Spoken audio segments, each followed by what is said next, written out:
saúde a todos com a paz do Senhor. Amém. A paz do Senhor para nossos internautas que estão nos assistindo pelo Facebook, pelo YouTube. Nós estamos dando início a mais uma aula da Escola Teológica de Preparação de Obreiro para a Obra Missionária do Rei Jesus. E nós estamos trabalhando, eu acho que já vai na faixa de umas 6 aulas, em cima da mordomia cristã. Tá? Então, são disciplinas que você não aprende na faculdade teológica, isso não se fala lá. Tá? Então, aqui nós damos, porque aqui nós estamos trabalhando o caráter dos obreiros para enviá-los para a obra missionária. Então, todo mundo que está aqui está sendo trabalhado o seu caráter para ser enviado para a obra missionária. Tá? Então, o que acontece? Aqui nós frisamos 2 pontos da disciplina desse curso. No caso, são 4 pontos, né? O primeiro ponto é fruto do Espírito. Sem o fruto do Espírito, você não vai ser um bom crente e nem vai entrar no céu. Tá? Mordomia cristã é a disciplina que vai lhe ensinar a administrar a sua vida de um modo geral, para que você não dê escândalo, não venha com desculpa esfarrapada, que a gente conhece, tem muitos crentes, os crentes são especialistas em dar desculpa. Né?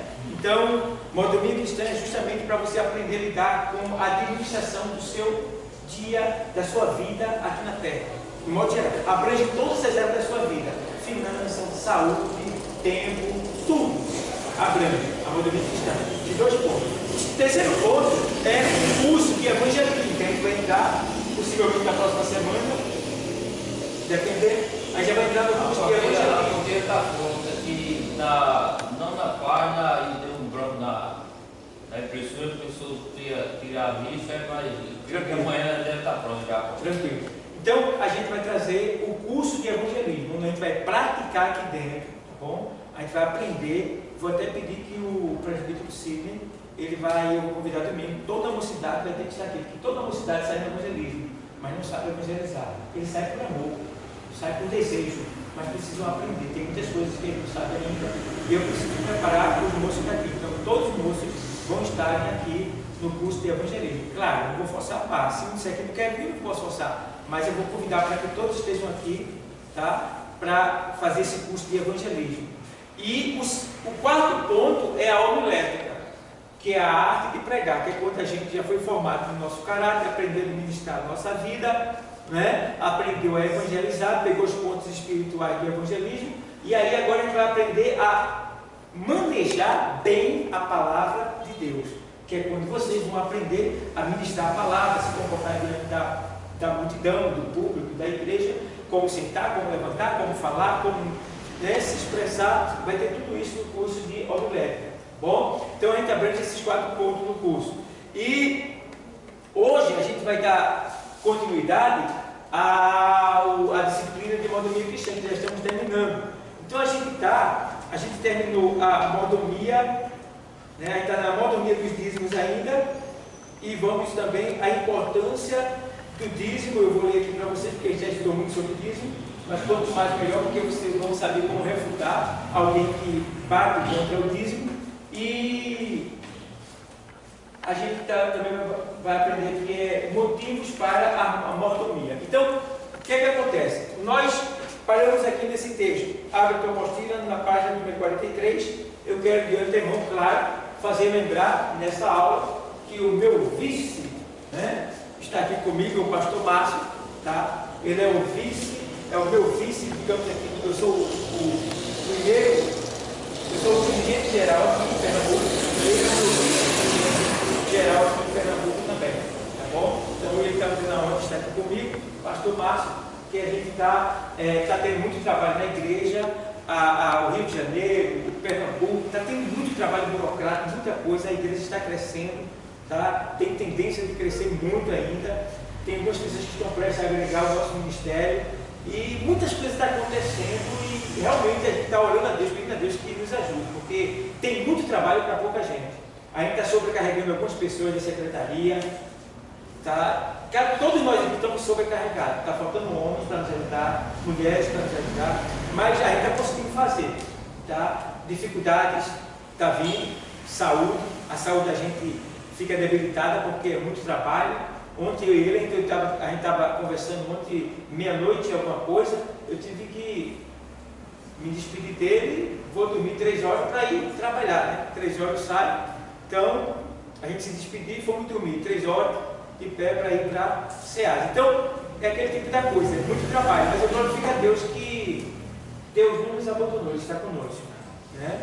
Nos dando saúde, nos capacitando, e para mim é uma honra, né, morrer no exercício da função. Quando um soldado ele morre na batalha, o que acontece? Ele é sepultado com honras militares. Não é isso?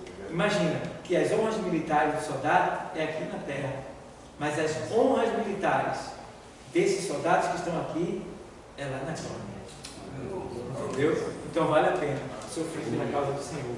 Então vamos lá. A gente está estudando aqui, ó, mordomia do tempo, já passou. Mordomia dos talentos, já lemos. Mordomia do evangelho, já trabalhamos. Mordomia dos bens material, já estudamos. E agora estamos aqui no quarto ponto daqui, que faz assim: matéria, ou seja, o material não deve jamais superar o espiritual. O bem material não deve ser um ídolo em nossas vidas. O bem material deve ser adquirido com honestidade. E agora a gente começa aqui: devemos glorificar a Deus com os nossos bens. Certo? Leia Lucas 8:3. Então, tudo que nós temos tem que glorificar a Deus, certo? Meu carro tem que glorificar a Deus, minha casa tem que glorificar a Deus, tá? Meu relógio, meu celular, minha roupa, meu sapato, tá? Meu trabalho, tudo tem que glorificar a Deus, certo, pessoal? Então, vamos ver aqui o exemplo dessas mulheres. Quem pode ler? Lucas 8, Lucas 8:3, o Evangelho. E se os deixar ir em jejum para casa, desfalecerão no caminho, porque alguns deles vieram de longe. Não, é 8:3, Perdão. 8:3 de Lucas. Joana, mulher de Cusa, procuradora de Herodes, Susana e muitas outras que o serviam com suas fazendas. Entendeu? Então o que acontece? Essas mulheres eram esposa de homens ímpios. Homens ímpios. Tá? Mas elas estavam a serviço de Cristo. Tudo que elas tinham, estavam colocando a serviço do reino de Deus. Elas estavam investindo no ministério de Cristo. Entende? Então veja, elas tinham maridos ímpios. Tá? Elas vieram com uma raiz ímpia. Mas elas reconheceram a Jesus como o Senhor delas e deram tudo, investiram tudo no ministério de Cristo. Então assim deve ser com cada um de nós também. Tudo que Deus nos dá, na verdade, não é nosso, é dele. É para a gente administrar, está entendendo? Porque nós não temos nada. Então tem um texto muito lindo no Evangelho que eu acho bonito, que diz assim: ó, se nós não formos fiéis com as riquezas injusta, quem nos dará a verdadeira? Ou seja, as riquezas que nós temos aqui na terra, que todos nós somos ricos, tá? Elas são injustas. O que quer dizer injusta? A gente não merece o que tem, tá? E se com essa riqueza injusta que a gente tem, a gente não for, vê bem, a gente não for fiel, como é que a gente vai receber a verdadeira? Tu está entendendo? Quem está entendendo? Então, o que a gente tem, a gente não merece. Entendeu? Então, são riquezas injustas. Porque, mesmo salvo, nós ainda somos pecadores. Certo? Mas, se nós não formos fiel com as riquezas injustas, como receberemos as verdadeiras, que é a eterna? Então, seja fiel com aquilo que Deus lhe deu, tá? Não abuse, não sonegue, não roube, não seja desonesto com o Senhor, até porque a Bíblia diz, Paulo escrevendo a Timóteo, que nós devemos nos apresentar diante de Deus como um obreiro aprovado, que não tem do que se envergonhar. Entende que você pode não ver algo que eu estou fazendo, mas Deus vê. Então a minha preocupação não deve ser tanto com você, deve ser mais com Deus. Entendeu? entendendo, porém, que o meu testemunho público é válido e eu tenho também que me preocupar com o meu testemunho público, porque o próprio Jesus, veja, Jesus, ele se preocupou com o testemunho público dele. Chegou um momento que ele parou no local e falou para seu discípulo: quem diz as pessoas, né? Os homens, as pessoas, serem o filho do homem? E aí, um disse: profeta, Elias, Jeremias, e daí vai, Elias, né? Aí começou a dizer que era bem, mas vamos ler para ficar mais bonito. Eu estou falando aqui, eu cheguei até a falar Jeremias, não tem Jeremias lá, vamos ver aqui, 16, Mateus 16, 18. Aí o Senhor vai lá e pergunta, veja que coisa linda, quando ele diz aqui assim, aqui, chegando a Cesaré de Filipe, interrogou os seus discípulos, 16 e 13, os seus discípulos, dizendo: quem dizem os homens ser o filho do homem? Interrogação. Veja, Jesus estava querendo saber o que as pessoas estavam falando dele, pensando dele. Veja, Jesus. Quer dizer que eu e você também devem se preocupar com isso. O que é que estão falando de você? Como as pessoas estão lhe vendo? O que as pessoas acham de você? Você deve se preocupar com isso. Eu não quero saber, eu quero nem saber. Eu vivo a minha vida. Não, está errado. A sua vida tem que glorificar a Deus. Glorificar a Deus. Tá? Então, ele diz aqui. Vamos lá agora. Aí ele faz. E eles disseram: João Batista, né? Outros Elias, e outros Jeremias, ou um dos profetas, né? Disse-lhes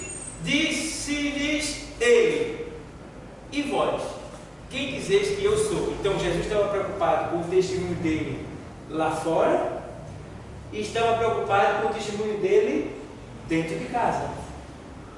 Então você deve se preocupar com o seu testemunho lá fora, no trabalho, no dia a dia, na vizinhança, e deve se preocupar também com o seu testemunho aqui dentro.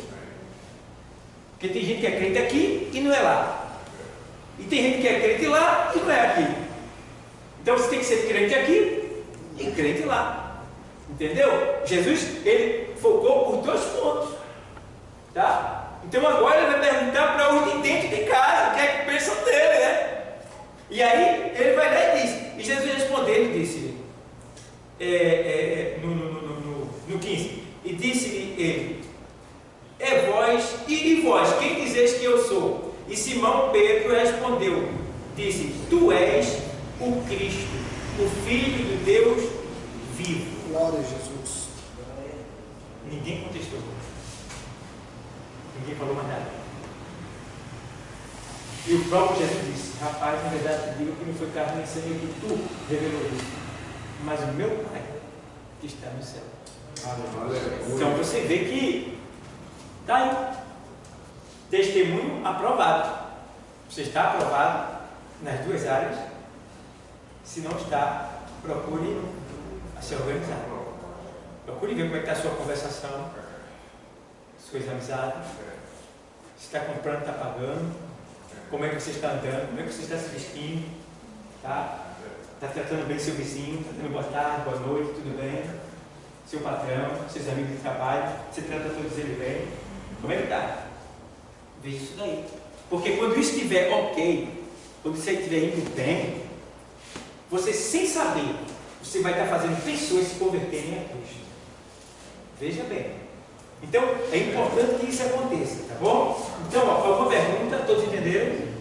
Amém? Amém. Amém? Pronto. Então, vamos lá. Aí, ele vai dizer assim,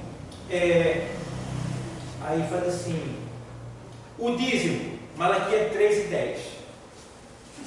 Malaquias, como a gente sabe, é o último livro do Antigo Testamento, aqui, na cronologia da nossa Bíblia, tá?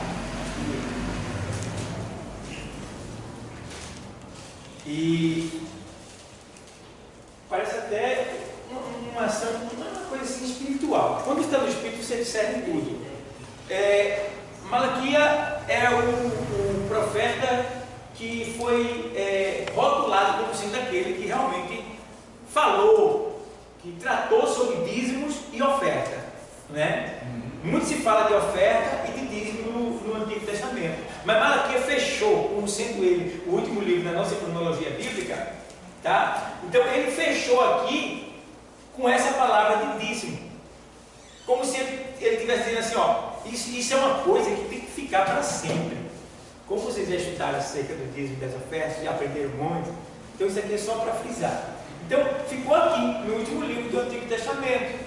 Então a gente vê que em 3:10, o que é que ele faz?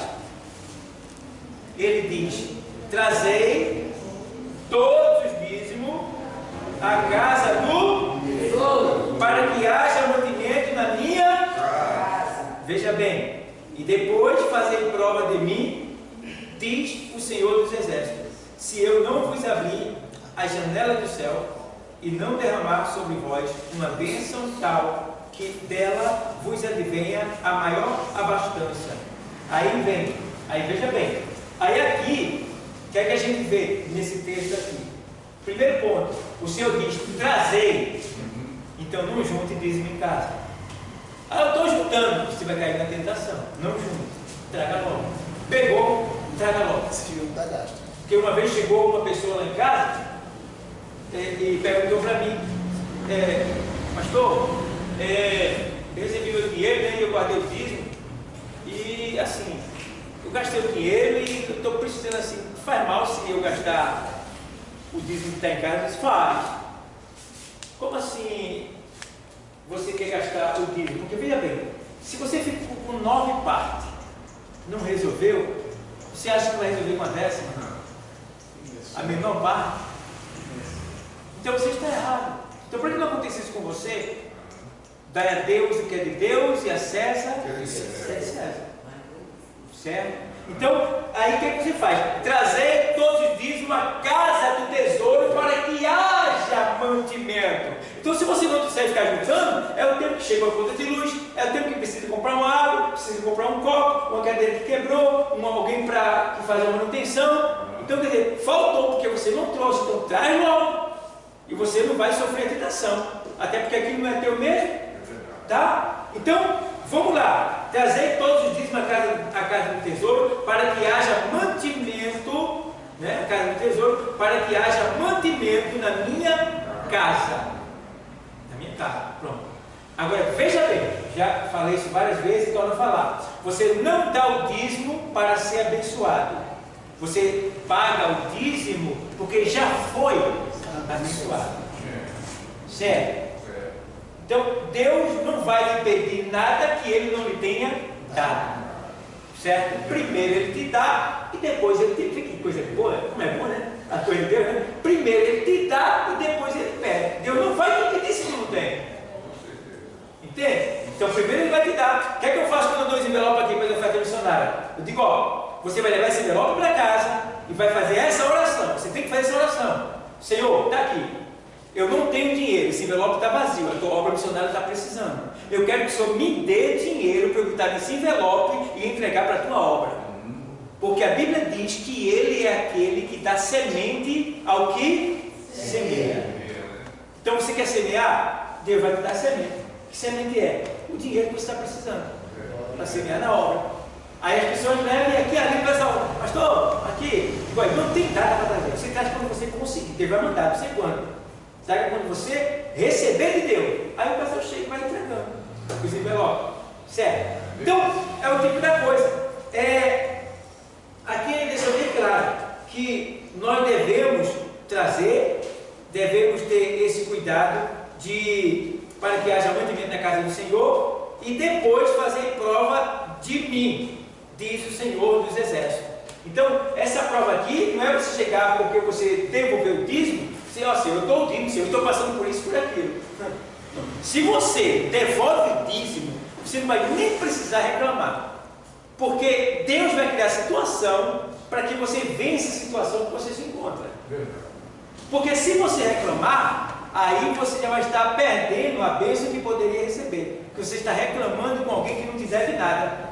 Você está entendendo? Porque tu não deu nada para ele, tu devolveu o que não era teu, que pertence a ele. Ele te deu 10, tu devolveu. E está reclamando do quê? Não porque eu dava o dízimo, tu devolvia, tu pagava o dízimo, porque ele já tinha te dado. Tá? Então ele não tem direito de nada, de reclamar nada. Certo? Não tem direito de reclamar nada.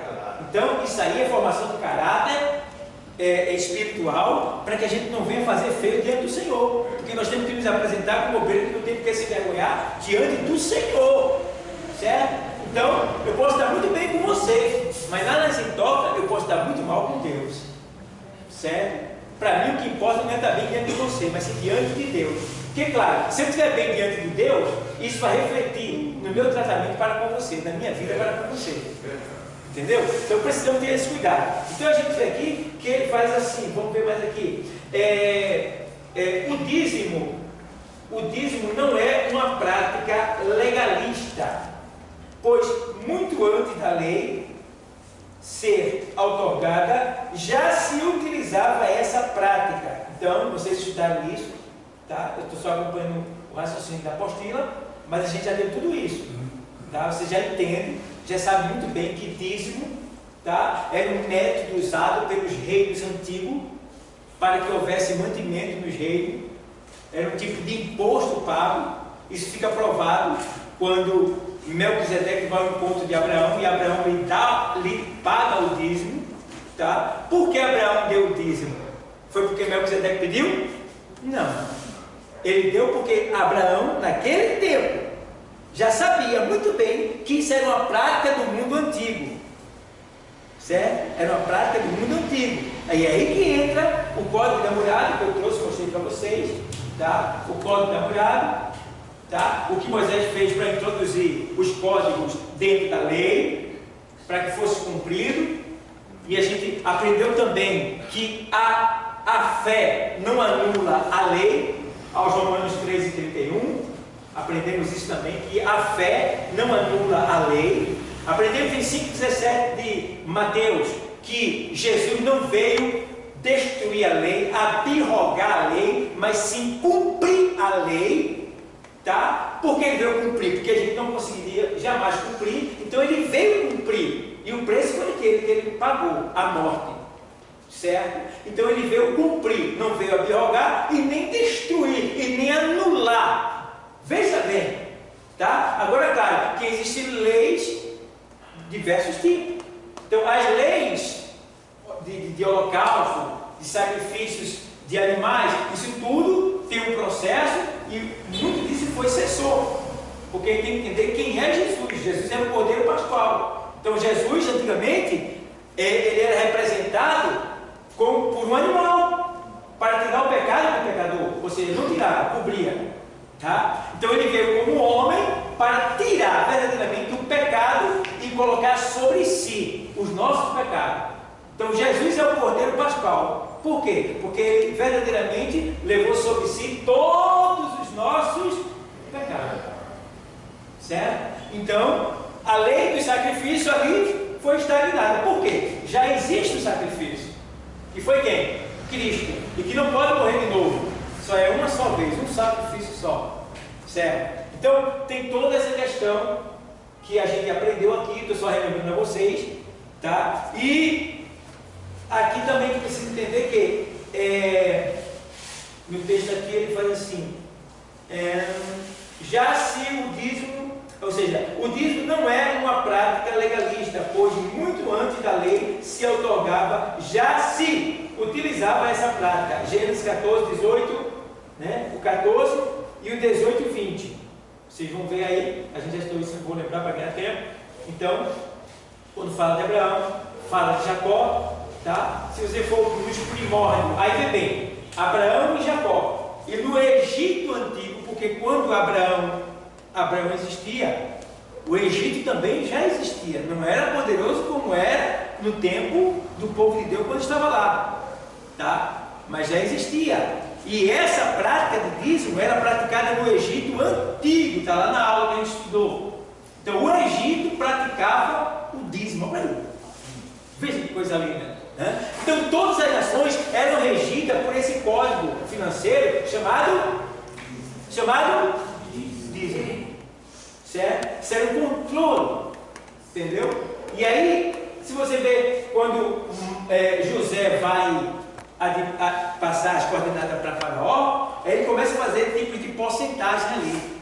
Né? É o tipo de mordomia dos bens, digamos assim. Ele diz, ó, vai ter que pegar as plantações, as colheitas, né? Pegar tanto, tirar tanto, separar tanto, guardar tanto e usar tanto. Veja a administração ali.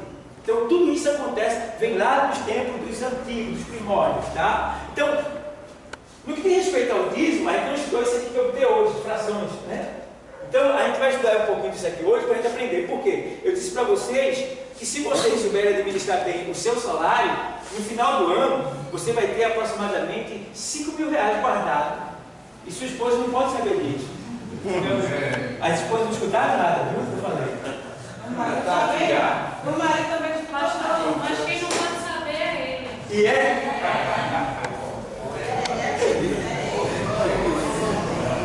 Então o que acontece? Minha esposa uma vez assim, ela trabalha, né? Trabalha com dinheiro e tudo.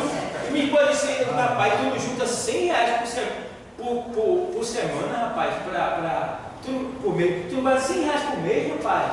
E ela, não, eu não consigo, tem muita coisa para pagar, tem isso e aquilo. Eu não conseguia mesmo não. Aí eu, já sei o que eu vou fazer. Aí fui na loja, aí fiz um consórcio de uma moto para ela. Aí todo mês ela pagava 300 e pouco, era quase 200 reais que ela pagava da moto. Por 6 anos. 6 anos. Tá vendo? Obriguei ela a juntar sem pegar o dinheiro, não podia pegar. Só quando terminasse o plano. Quando terminou o plano, saiu a moto com o dinheiro. Ela pegou o dinheiro e a gente foi lá e botou na casa lá em Itapsuma. Dinheiro todo, 5 mil e pouco que saiu. Tá entendendo?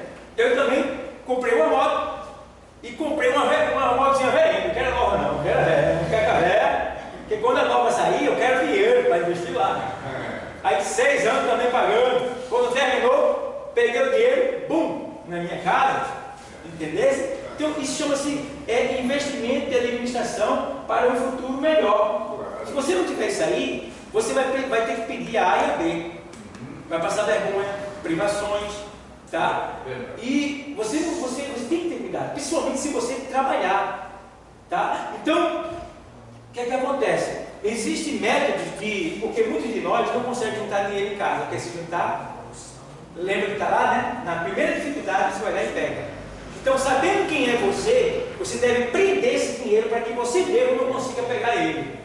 E como é que você pode fazer isso no dia de hoje? Claro, dinheiro se guarda no banco, né? Se guarda no banco. Então, existem métodos.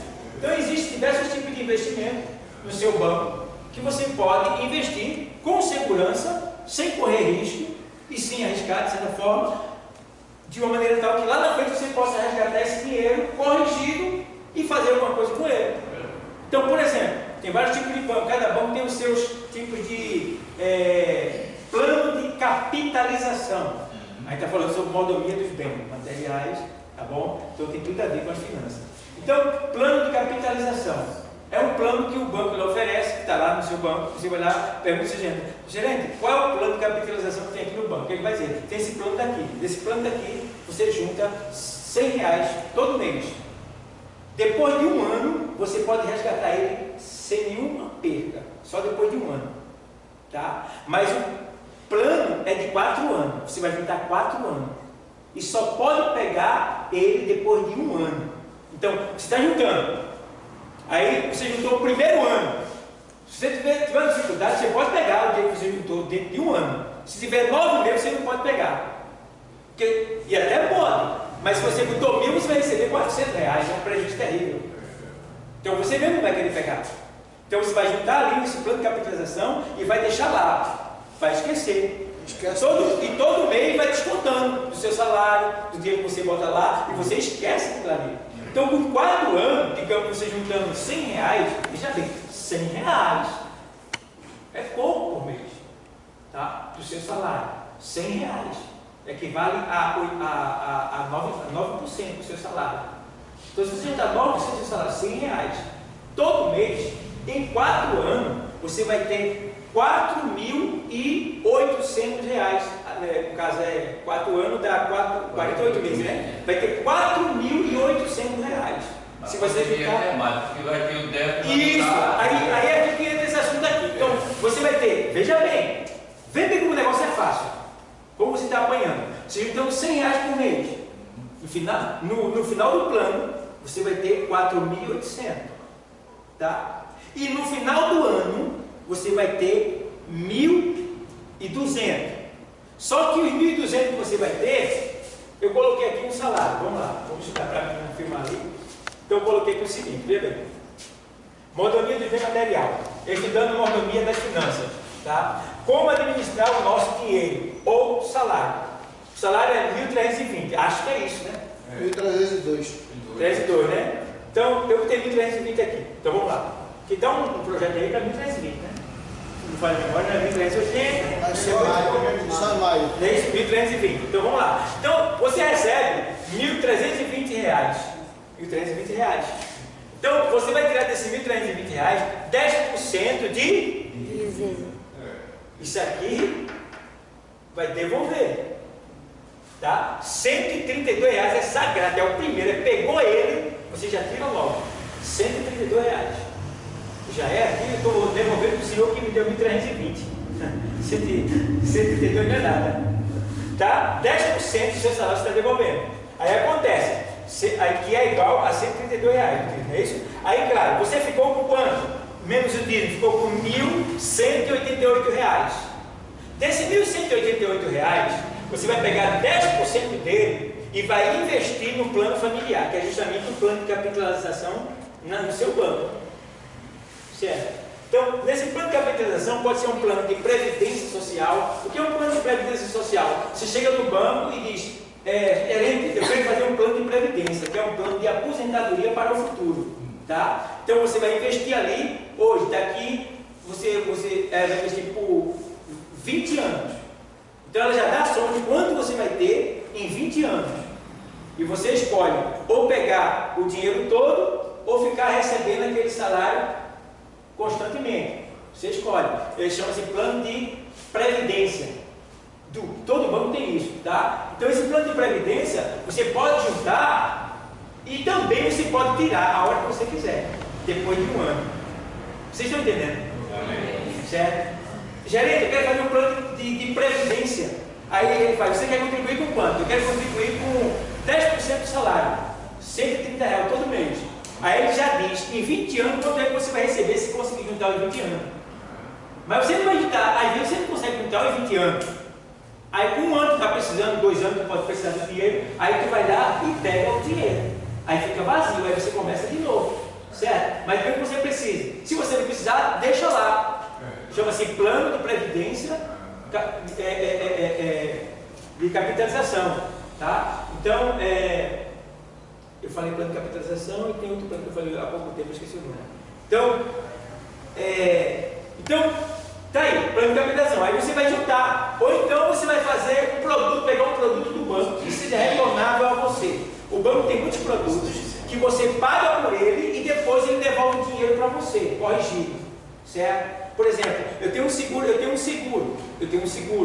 Esse seguro eu pago ele, mas depois de 10 anos lá na frente, eu posso pegar esse dinheiro todinho para mim, ou eu posso deixar o dinheiro lá e o seguro fica pago pelo resto da minha vida. Isso é um plano de capitalização. Eu escolho, certo? Então tem muitos planos no banco que você pode investir que depois ele volta para você. Vise isso.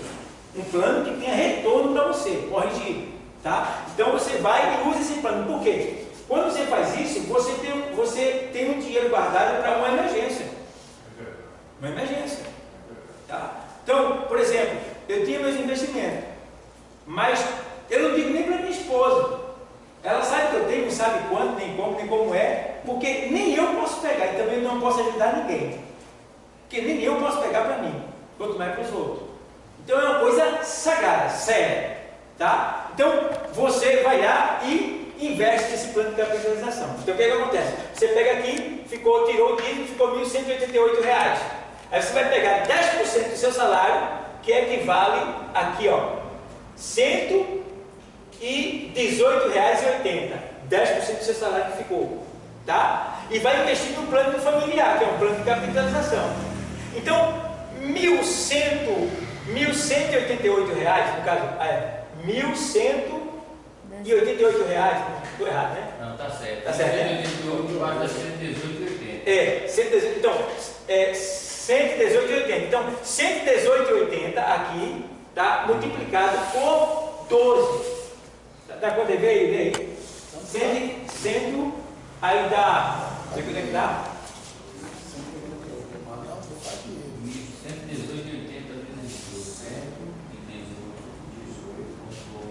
118,80 multiplicado por 12.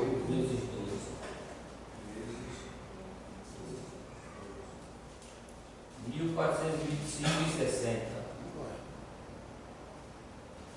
1.425,60. Isso você vai ter por ano, nesse investimento que você vai fazer, de 10% do seu salário. Isso Não tem você como fala 10 de férias. Certo? Aí agora vai vir o quê?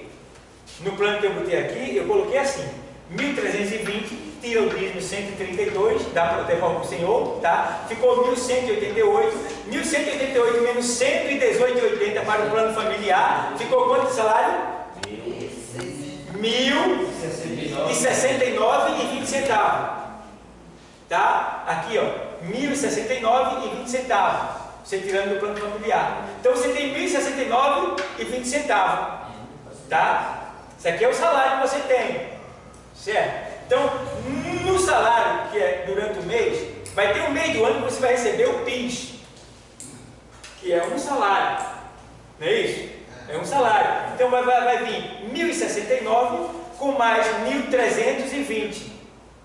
Certo? E, além de os 1.320 do PIS, vai vir o 13º salário, que é mais 1.320. Somando esses três fatores aqui, você vai ter R$ 3.709,20 guardado no final do ano no banco, na sua caderneta. Isso se você guardar só 10%. Se você guardar 20%, você vai ter um acréscimo aqui de mais R$ 370,92, que equivale a 2, 11, 10, 8, 10, R$4.080, R$4.080,12. Vocês estão entendendo? Ainda falta os 1.400 que tirou, né? Os 1.400 que tirou. Porque isso aqui eu estou somando os 1.425, isso aqui foi de que eu coloquei, foi do investimento daqui, esse investimento aqui, ele já está aqui incluído, certo? Então, está aqui. Então, o que acontece? Eu coloquei férias aí, coloquei. Que eu tinha falado para vocês que eu ia ensinar vocês como no final do ano ter R$5.000, foi isso que eu falei. Então, tá falando, isso mesmo. Tá? Eu vou ensinar vocês a ter 5.000 guardados no final do ano no banco. Certo? 5.000. Então, aqui tem as férias ainda que eu não tenho. As férias é mais. Quer que eu não tive férias, não? 3.720, não é isso? 3.709,20. 3.709,20 centavos, certo? 3.000, tá? Mais 1.320. Olha o negócio que eu vou. Opa, 0, 2, 9, 2, 10. R$5.029,20. Mas ainda tem o cara que sempre recebe as férias e o texto. Tem um texto da. Bom, eu já não estou nem botando isso. Tem algumas coisinhas, se você for sábio, né? Então, olha, você tem 5.000, você pode ter 5.000, tá? 5.029 R$29. Isso aí é o camarada que ganha isso e não tem menino, né? Não depende disso. Isso aqui é sagrado. Pode ter menino, pode ter gente, pode ter o que for. Se você quiser ter dias melhores lá na frente, você vai ter que fazer isso aí, sacrificar. Isso é um sacrifício. Isso chama-se sacrifício. Não tem negócio de, não, eu tenho 10 filhos. Você pode ter 15, 20. É a mesma coisa, você vai ter que tirar. Porque, meu irmão, tem uma coisa, você não está tirando o dinheiro todo. Você está tirando 10%. Está tirando 10%. Você está sendo, olha, tu está sendo abençoado 2 vezes, porque tu está tirando do Senhor e está juntando dinheiro que é teu, que ninguém vai tomar. Tudo só está na boa. Tu vai ter que aprender a administrar o que restou dele. Entendeu? Pastor, aí assim, só uma colocação. Isso aqui a gente está falando no plano, eu não vou nem colocar como igreja. Colocando aqui ninguém crente, como ímpio. Voltando lá ao passado.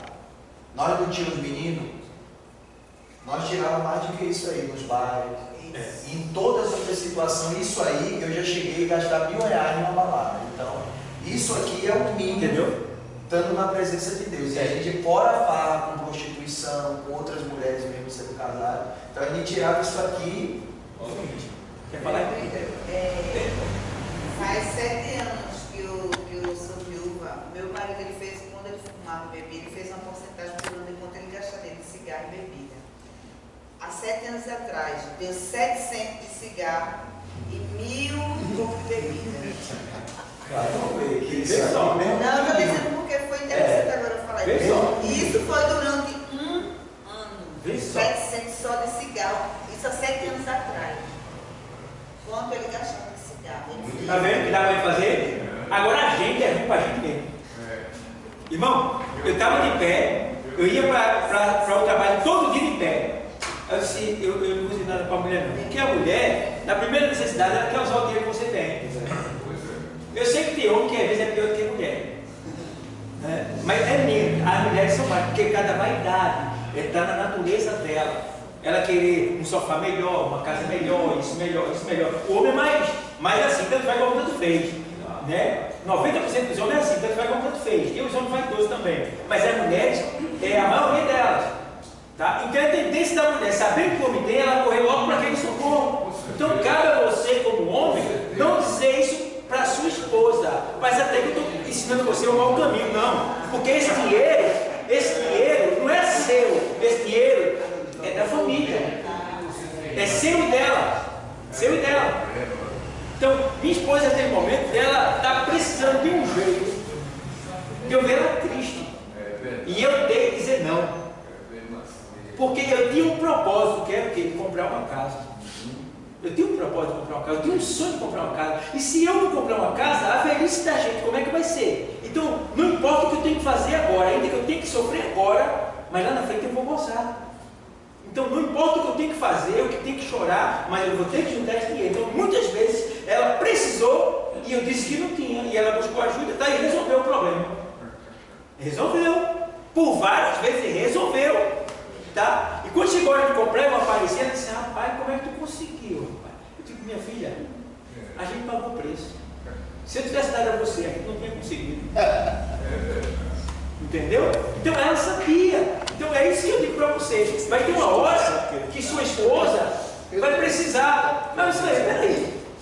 Isso é questão de vida ou morte? Ou é só uma questão momentânea, material, que dá para, né? Se possível for, olha, eu estou dizendo que ninguém pega empréstimo. Empréstimo não é bom. Tá? Mas se possível for, dependendo, para não mexer nele, você até pega um empréstimo, pagando um juro dele ser pequeno, e que esteja abaixo daquilo.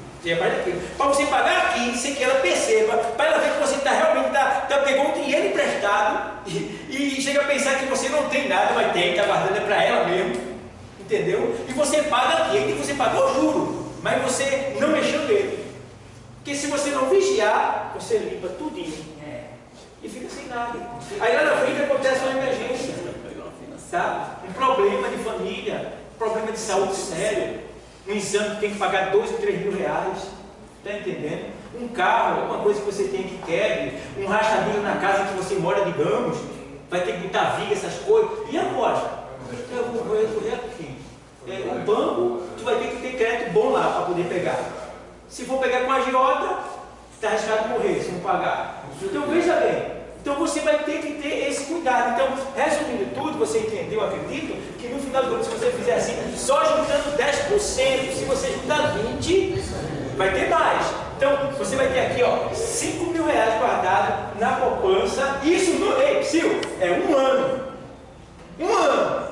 Se tu está casado, tua esposa é daquela boa administradora, tu vai 5, 6 anos. Você, sabe, pai, só com um ano de mordomia cristã financeira bem administrada, aqui, 2.000 daqui, dá para tu pegar um pacote de viagem com a tua esposa, ir para um lugar muito bonito, tomar banho de mar, de piscina natural, dá para tu viajar de avião, mas dá para tu até fazer umas compras, 500 compras, dá para fazer umas compras, porque o pacote geralmente dá 1.300, 1.200, 1.500, tu ainda tem dinheiro para fazer umas comprinhas, fazer umas lembrancinhas, isso porque você juntou. Agora fica olhando, fulano viaja, né? Fulano é bem, né? Não é nem bem, fulano é apenas um bom administrador do seu dinheiro, e tu não é, por isso que tu fica vendo navio, e ele do navio. Toca fogo? Eu, assim, eu estava falando aqui para o irmão aqui, eu fiquei com uma dívida de 4 anos do carro quando meu esposo faleceu. 4 anos eu tinha que pagar, de R$500. Paguei, consegui. 4 anos, 2 filhos desempregados, paguei, fui tirando o dízimo, fui honrando e em 2023, agora de março, quitei o carro e Deus abriu 2 portas de emprego. Olha aí, e sem contar que às vezes a gente não sabe, está desapercebido. Vocês sabem o que é milha, né? A maioria aqui? Milhas. Então o interessante de vocês que usam cartão é vocês acionar o plano milha. Vocês compram muito em excesso no cartão, então você acumula um excesso de milhas. Essa viagem que ele falou, desses pontos de milha, pronto, minha filha foi fazer intercâmbio em Lyon agora. A passagem que sairia 5.000 saiu por 2.000 com os pontos das milhas. Então você, além de ter os pontos que é ganho, é merecido, porque você. Pronto, então você tem milha, que essa viagem aí que ele falou, pronto, Fernando de Noronha. 2 noites para você passar com a tua esposa, tirando o almoço, mais tem um café da manhã, com passagem aérea, você vai gastar isso aí, R$2.000. Aí às vezes você, uma coisa dentro dessa administração, você vê, a gente não quer falar mesmo, mas é interessante. Então o que acontece aqui? Paulo vai dizer que mais dos miseráveis vai ser o homem. Bota uma coisa na cabeça de vocês. Primeiro Deus, depois família. Viu? Não bota que a igreja, não. Deus, a família. Então você foca na sua família e às vezes a gente fica preso em muita coisa, excesso de estresse, de muitas coisas. Ninguém está dizendo aqui para vocês abandonar a obra de Deus. Eu estou dizendo, prioridade, Deus, família. Mordomia do tempo, tem um tempo para tudo. Família só vai bem, a obra vai bem se a família estiver bem. Então se você ficar só preso e você não tiver esse momento, tanto da área do que está sendo administrado hoje, e cuidar da sua família, porque você só vai cuidar da sua família você tendo uma boa administração e tendo isso como reserva, para que você possa, você ver essas pessoas lá viajando, cada hora posta em um lugar, né, que fica, tem dinheiro, não, é as milhas, os pontos usados. Quando você está em Lyon, você vai ali, trem-bala, é 2 horas, você já está em Portugal, 2 horas você está na Suíça, 2 horas você está em tudo. Aí tu está de carro vendo as pessoas tirando fotos, aí o cara tem dinheiro, não. Usou as milhas e é tudo uma coisa perto da outra, porque teve uma boa finança, saúde. Assim, se eu vivi só, com dívida para pagar, e assim, se eu não pedisse a orientação de Deus, né, que eu tive que pedir a orientação de Deus, foi eu sozinha, não podia sujar o nome, tinha essa dívida grande, aí quando eu terminei, eu parei assim 4 anos, e eu paguei como, meu Deus, né? E Deus, Ele foi fiel, como se ele primeiro me deu. Muito bem. Então, pessoal, tem muitas coisas que vocês já ficaram, que hoje, aqui, nesse momento, vocês estão dizendo assim, rapaz, se eu soubesse disso, esse tempo todo que eu estou trabalhando, se eu tivesse feito isso, quantos anos eu estou na firma, hoje eu teria quanto? Uns 30, 40 mil guardados, tá? E você vê que você não fez. Porque não esteve numa sala como essa, tá? Não esteve aprendendo essa disciplina. Então essa disciplina é justamente para isso. Então veja como a gente administrou bem, glória a Deus. A gente administrou bem a mordomia do tempo, tá? A mordomia do evangelho, a mordomia de tudo a gente abrangiu aqui. E essa mordomia daqui é muito importante para você. Porque você, e tem mais, além disso tudo aqui, além disso tudo, você vai estar, isso aqui vai estar sobre a bênção de Deus. Que quer dizer que o quê? Você tem aqui, 5.000, mas tem coisa que era 1.800 e Deus vai criar a situação para que você pague 900. De uma hora para outra.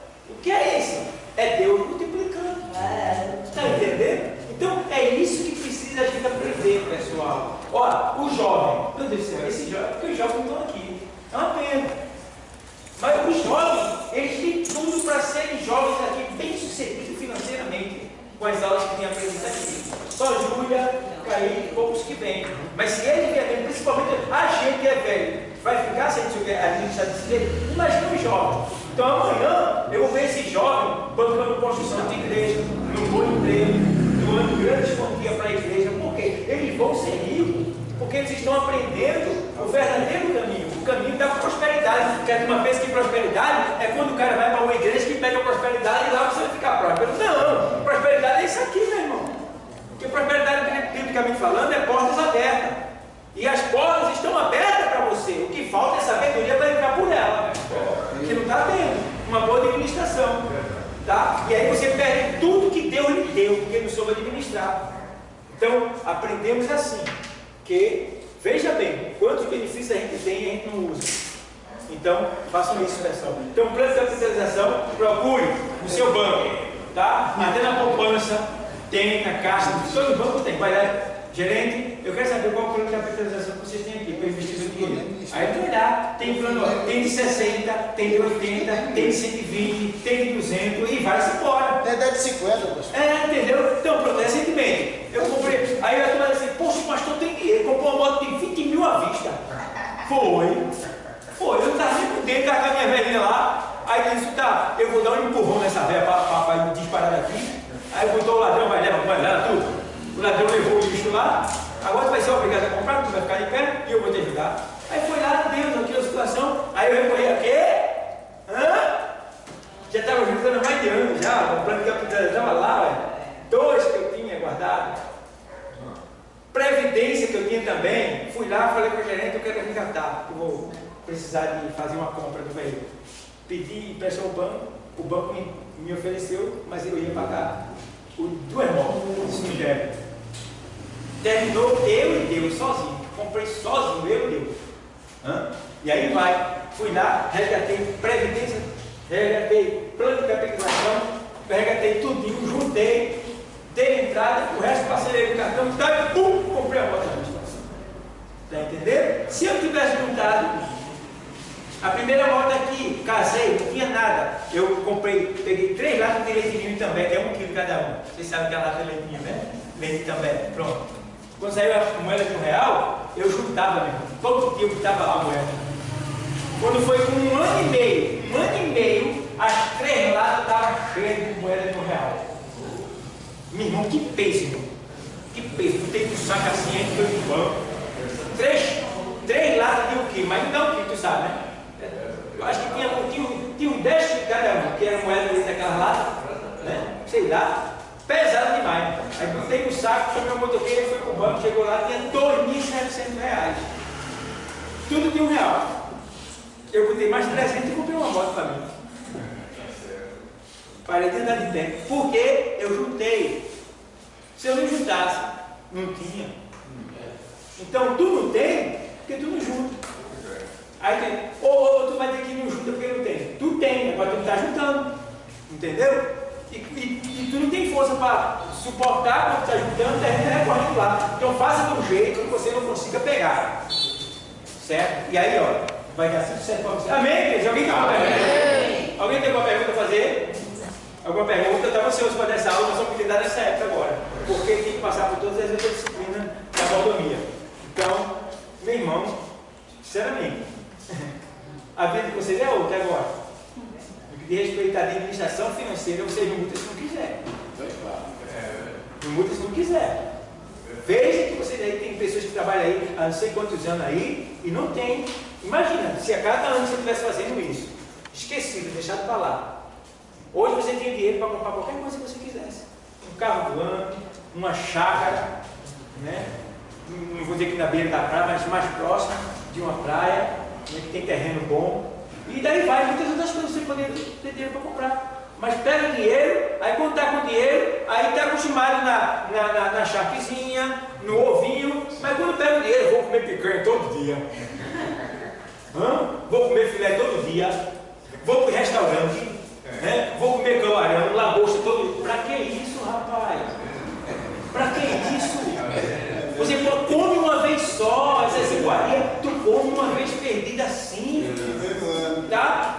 aprender todo dia. Então você vê bem, a tendência é, você ganha 10 mil reais. Ó, você ganha 10 mil reais. 10 mil reais. Aí você passa a ganhar 5. Você se arrebenta todinho. Você não vai ter mais estrutura, você não vai saber mais viver direito. Ganhando 5 mil, porque você ganhava 10. Então você aprendeu a viver com 10 até gastando mais do que 10. Aí você vai e passa a ganhar 5, tu está na miséria. É miséria. Ganhando 5 mil, né? O que todo mundo sonhava. Você vai estar na miséria, porque não vai estar dando para nada. Porque você está acostumado a viver uma vida de 10 mil reais. Então você vai ser feliz ganhando 5 mil reais. E o cara ganhando 1.300 feliz. E é isso, claro. A administração. Deus na vida. Eu trabalhava lá na obra, lá quando eu estava na obra, aí eu trabalhava na cozinha, eu era cozinheiro de lá. Aí os pedreiros que trabalhavam na balança, que ganhavam dinheiro, na segunda-feira tudo livre. Aí pergunta, o senhor tem um dinheiro para emprestar? Tem. Emprestava ele. Está vendo? É isso que acontece. Então vamos lá. Aí aqui, o dízimo é uma questão de fé. Ei, Silvio, o dízimo é uma questão de fé. Agora entende bem. É uma questão de fé. Então, eu não é obrigado a dar. Então, se tu não der, porque tu não tem fé. Entendeu? É uma questão de fé. É um ato de fé. Ah, não é obrigado a dar, não. Se não é obrigado você dar, é porque você não tem fé. Sim. Está faltando ali, pastor, né? 5 mil. Bota mais. Está faltando tirar os 10% para você receber esse dinheiro, tirar os 10%. Não, já tirou já. Da casa do Senhor. Não, no caso é. Aqui. No caso. 5 mil. Hã? Desses 5 mil que não seria. Não, esses 5 mil aqui já é o resultado. Você já deu já. Já deu já aqui. Quando ele chega na sua mão, é tudo. Dá livre, todo chegou. Não, já deu já, porque aqui é o que você está juntando o ano todo. Você já tirou o seu salário, entendeu? Você vai que você já está devolvendo o ano todinho. Aí só se quiser dar isso aí. Se você quiser, pronto. É aí que vai entrar o dízimo. Se você quiser dar mais um dízimo, né? Foi que a gente já aprendeu que o judeu dá quanto dízimo? 5. Muito bem, 5. Aí não é 5 envelopes que está salvo. Ele dá o dízimo dele, do geral, e eles chamam de, porque na verdade ele chama dízimo e oferta. Mesma coisa. Então ele dá oferta para as outras e outras coisas. Então eles procuram dar 5 e ainda ajudar na manutenção. E a gente aprendeu que tem o DDD, que é o dízimo dos dízimos dos dízimos. Foi? A gente aprendeu? Eu quero tirar essa dúvida que eu li agora em Eclesiastes 3:10, que lá fala dos dízimos, não é isso? É. Está no plural? É. Então não é só um, não é isso? Mas os dízimos, e a linguagem está falando de uma pessoa no singular ou de uma pessoa no plural? Veja o texto. Uma só, né? Você tem que ver lá. É. Porque para ele falar os dízimos, ele pode estar colocando a pessoa no singular. A não ser que ele esteja falando no plural, no caso ele está falando no plural. A não ser que ele esteja falando no singular, e aí ele vai falar o dízimo. Certo? Então, veja aí. Mas tudo bem. Amém. Pronto. São pontos que a gente tem que observar antes de falar. Me perdoe, viu? Muito bem, está aqui na sala de aula para aprender. Entendeu? Então, você tem que analisar, você está aprendendo. Então, você tem que ver esses pontos aí. Antes do ponto principal, você tem que ver com que ele está falando, por que ele está falando. Entendeu? Então, esse ponto aí. Então, o que acontece? A gente aprendeu que tem vários tipos de dízimo. Então, quanto mais dízimo e oferta você der para a obra do Senhor, é como se você estivesse plantando, você semeando em abundância. Então, quem semeia mais, vai colher mais. E a gente não está falando de semear no mundo, a gente está falando de semear para Deus. Tá? Então, ele vê que você está semeando, irmão. Se você está trabalhando para o semeador, tua semente acabou, o que é que ele vai fazer? Não dá mais. Tu está trabalhando para o semeador, que é o Senhor. Tua semente acabou, o que é que ele vai fazer? Vai dar mais. Deu para entender o mistério? Ele vai mandar mais. Essa semente, para quem está entendendo o mistério, é o dinheiro, é as condições. E a tamanha, por isso eu me permito, a tamanha pergunta que eu fiz agora sobre Eclesiastes 3:10 foi justamente aquilo que o Senhor ensinou a gente lá atrás, sobre que os judeus eles dão um significado de oferta relacionado a isso também. É isso? Pronto. Aí foi isso que eu. Muito bem, muito bem. Vai juntando uma coisa com a outra e lá na frente você estiver pregando, você vai ter vários argumentos para apresentar para a igreja. Entendeu? Então, ó, aí aqui a gente vê que ele faz, ó, o dízimo não é uma prática legalista, aqui, ó. O dízimo é uma questão de fé. Então, todo mundo que tem fé em Cristo, irmão, como é que eu provo a minha fé? Pelo quê? Como é que a gente prova a nossa fé? Pelas nossas obras. Tiago diz o quê? Que a fé sem as obras e as obras sem a fé. Então eu provo que tenho fé pelas minhas obras. Se eu sou crente, eu tenho fé, então eu sou um dizimista. Está entendendo? Então é isso aí.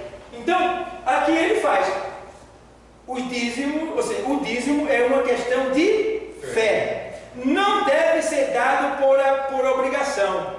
Ou seja, eu, como pastor, sabendo que você não está dando, eu não devo dizer, rapaz, porque você está dando dízimo? Vem cá, é para dar o dízimo, eu não posso fazer isso. Não posso. Agora, eu vendo, sabendo que você não está dando dízimo, eu vou entender que o diabo está atuando na tua vida financeira. Alguma coisa está acontecendo na tua vida financeira, o diabo pode estar tendo a oportunidade, eu preciso conversar contigo. Então eu vou chamar você, vou sentar com você e vou dizer, olha, eu tenho notado que você está passando por um processo financeiro na sua vida. O que é que está acontecendo? Diga para mim, conta para mim. Tá? Aí ele vai contar e eu vou dizer, ó, a primeira coisa que você tem que voltar a fazer é ser o dizimista, deve devolver o do Senhor. Tá? E agora a gente vai conversar e eu vou começar a explicar para ele o quê? A administração do seu dinheiro. No que você está investindo? Aonde você está guardando? Quanto você está ganhando? A quem você está vendendo? Você está tendo retorno? Tudo isso. Tá? Então, se não tiver isso aí, eu tenho que ensinar a pessoa, mostrar a ela que ela está indo para um fundo, um poço sem fundo. A tendência é cair, por quê? Primeiro já começou logo roubando o teu, sonegando o teu, tirando o que ele deu, né? E daí vai. A tendência é uma bíblia chamar outra bíblia. Fala. Todos os pastores é para ter esse conhecimento que os seus. Aqueles que não estão dando, deve chegar o conhecimento do pastor? Deve chegar, o tesoureiro deve falar, pastor, tal pessoa dá o dinheiro direto, isso é o tesoureiro que passa, e não está dando, porque o tesoureiro tem acesso a todos que não. É porque a gente, muitas vezes, quando eu tinha reunião lá, que eu dizia que o dízimo era uma questão de fé. Isso. E muitas vezes era questão, ela disse, não, é uma obrigação. Eu disse, é uma questão de fé. Porque se você não tiver fé, você não vai ofertar. E se você dá sem fé, você dá por constrangimento. E se você dá por obrigação, você tá fazendo como se fosse para qualquer coisa. Para qualquer coisa. Então, ou você dá por fé, ou você não dá. Porque se você dá por obrigação, o ímpio dá também. Não, o ímpio tem muita gente. O ímpio dá sem obrigação. Sem obrigação. Dá mesmo porque ele crê, ele acredita. Ele tem mais fé que é muito cristão. Aí, não, é a obrigação do crente dar o dízimo. Eu disse, é fé. É a obrigação, é fé, rapaz. É um dever, não e é outra uma coisa, é um dever aqui que o senhor disse, cristão ser um dizimista. Aqui que o senhor disse aí. Uma obrigação não. Primeiro ver a ação do irmão e chama o irmão nos cantos. E o que eu via muitas vezes é gritar de púlpito. Você é ladrão! Você sabia que no Antigo Testamento, quem não era dizimista tinha seu nome exposto publicamente numa placa? Todo mundo sabia que ele não era aquele, entendeu? Era, tá? Porque dízimo é uma moeda, é um tipo de moeda. E assim, pastor, eu não sei se vocês têm ciência. Nordeste, eu nasci na Bahia, mas eu me criei. Então, se você me perguntar o que é Bahia, eu não vou saber te responder, eu sei o que é ir.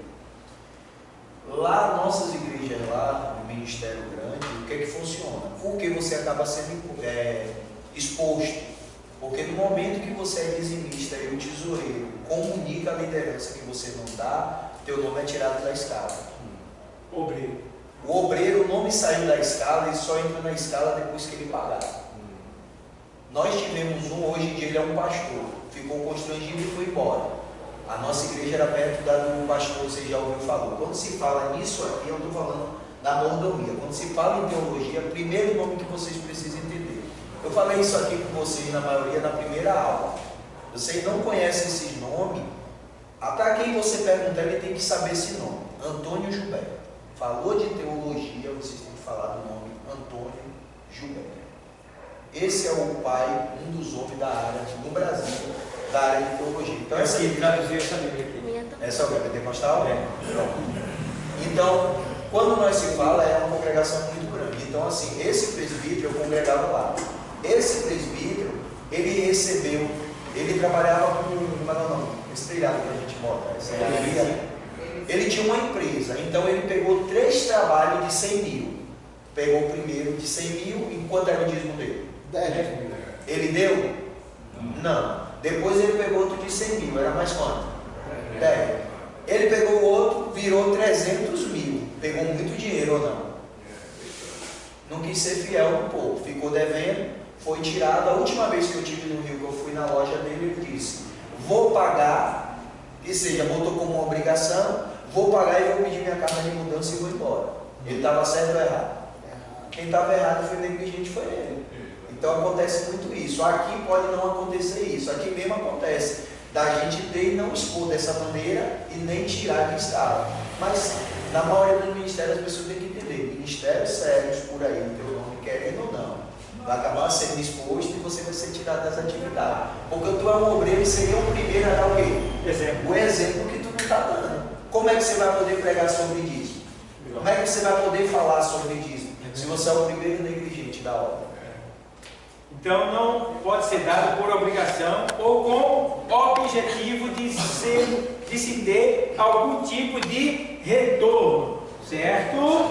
Retorno. Embora Deus faça a promessa de abençoar o fiel dizimista, devemos entregar os nossos dízimos pela nossa gratidão por tudo que o Senhor nos tem dado.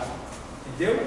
Nos tem dado. Bom, aí vem a importância do dízimo. É parte, ou seja, em parte, depende de nós. O avanço da obra de Deus. Veja bem, o avanço da obra de Deus. O Senhor falou através do profeta Malaquias que o dízimo serviria para o quê? Manutenção de quê?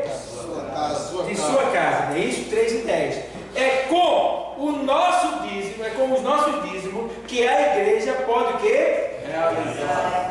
Realizar o quê? Enviar o quê? Construir o quê? E manter o quê? Para abrigar o povo de Deus. Ou seja, prover o sustento dos obreiros, cuidar da assistência social, tratar dos problemas o quê? Com o pagamento de luz, água, telefone, funcionários, etc. Portanto, devemos contribuir com a certo? Então veja bem, a gente vê aqui que ele está deixando bem claro. Então o que acontece? Há uma diferença de dízimo e oferta? Essa diferença existe, tá? Como já falei semana passada para vocês aqui, no nosso caso aqui, nós somos uma igreja pequena. Então o dízimo de oferta aqui, a gente faz a mesma coisa com ele, tá? Mas o dízimo ele tem uma função, a oferta tem outra. Não quer dizer que não possa se unir, mas existe essa função. Então quer dizer, o dízimo a gente pode usar ele também para comprar comida para dar aos necessitados. Então veja bem, para isso acontecer, a igreja tem que ter a sobra. Ela tem que ter dízimo em abundância. Então, no caso daqui, por exemplo, 2.500 de despesa, entra 2.000, como é que vai ter dízimo para comprar cesta básica e outras coisas? Você está entendendo? Então junta dízimo com oferta para poder suprir a necessidade.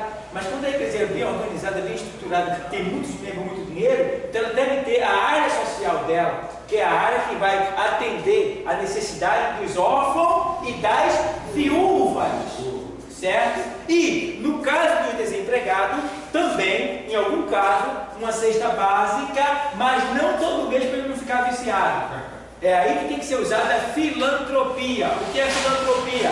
Filantropia é isso aqui. Eu vou lá, meu amigo, vem cá. Você está aqui, desempregado, tá? Você tem família, está aqui. Toma essa cesta básica para você, tá? E aqui, esse dinheiro aqui, a gente vai comprar uma caixa de picolé. E vai comprar o picolé. E vai dar para você vender. Tá? E você vai vender. E com o dinheiro que você vai vender, você vai comprar picolé de novo e o lucro você vai, certo? Ou então, vou pegar você, porque ele estava na Ceasa, aí estava lá, um curso gratuito. Você compra na loja R$30 e ganha o direito de fazer um curso de pastelaria, de padeiro, de forneiro e outros, ó, só na área de comida. Ó. Eu olhei assim, só aí, que oportunidade. Hã? Gratuito. Eu só não vou fazer porque eu tenho tempo, porque eu já fiz, mas eu queria passar por uma avaliação, uma reciclagem. Então tá lá. Então quer dizer, a igreja vai lá, vem cá tu, rapaz, tu tá desempregado, tá parado, né? Pronto. Compro lá uma coisa para a igreja, R$30, pego, você é um mês de custo, no máximo 3 meses, tá? Aí a igreja vai bancar a sua passagem para você fazer esse curso lá. Você não tem nenhuma profissão, a igreja vai bancar. Ela vai te dar uma cesta, um exemplo, vai te dar uma cesta básica por mês e vai pagar esse curso para você, porque você é o quê? Você estava na igreja e é dizimista. Você dá oferta, você evangeliza, você faz a obra, então você tem direito na igreja. Certo? Agora chega aqui, não faz nada. Vem quando quer, tira nenhuma onda, não reclama disso daquilo. Aí fica desempregado e tem igreja. Mas não, meu filho. Paga o preço, você está assim porque é desobediente. Mas você é uma pessoa que está ali, cumprindo com aquilo que o Senhor tem determinado, e está passando por um processo, a igreja vai olhar para você e vai lhe ajudar. Agora ela não vai dar tudo que você quer, tudo que você precisa, mas ela vai lhe ajudar de alguma maneira. Certo? Então é aí que se chama filantropia. Então está aqui, uma cesta básica para você, e aqui é o dinheiro e uma caixa de picolé. Estou dando um exemplo para vocês vender picolé e conseguir o pão. Certo? Porque a igreja não vai poder manter o tempo todo. Certo? É isso aí que acontece, vocês estão entendendo? Aí, o dízimo tem esse propósito, é para isso, entendeu? E a oferta para a expansão do reino. Esse dentro todo mundo fica na. Entendeu? Porque tem gente, irmão, olha, fez só, aí tá falando finanças. Aí tá falando finanças. Lá na igreja, se faz o trabalho de cesta básica, tudo. Aí eu cheguei para a dirigente lá e disse, olha, veja as pessoas que realmente necessitam, porque ela deu a primeira vez, deu a segunda vez, na terceira vez, aí quando deu, e que pegou a cesta, disse, cadê a carne? Disse, oxente, não tem nem carne. Aí a irmã foi, comprou uma galinha, a dirigente foi, comprou uma galinha, botou no meio da feira, ela disse, faltou o óleo. Não, o óleo está aí, não, está na galinha, tira a banha dela e derrete. Aí então, é muita coisa. Então, pessoal, acontece isso daí. Então, eu ia falar agora, mas não esqueci, é porque chegou a terra, parou aqui. Eu quero agradecer a todos, tá bom? Presença do nosso pastor Márcio, tá? Os irmãos aqui presentes, que foi. Acabou, foi? Aquele mesmo negócio. Pronto, terminou. Então, eu agradeço a todos que estão presentes, tá bom? A paz seja para todos.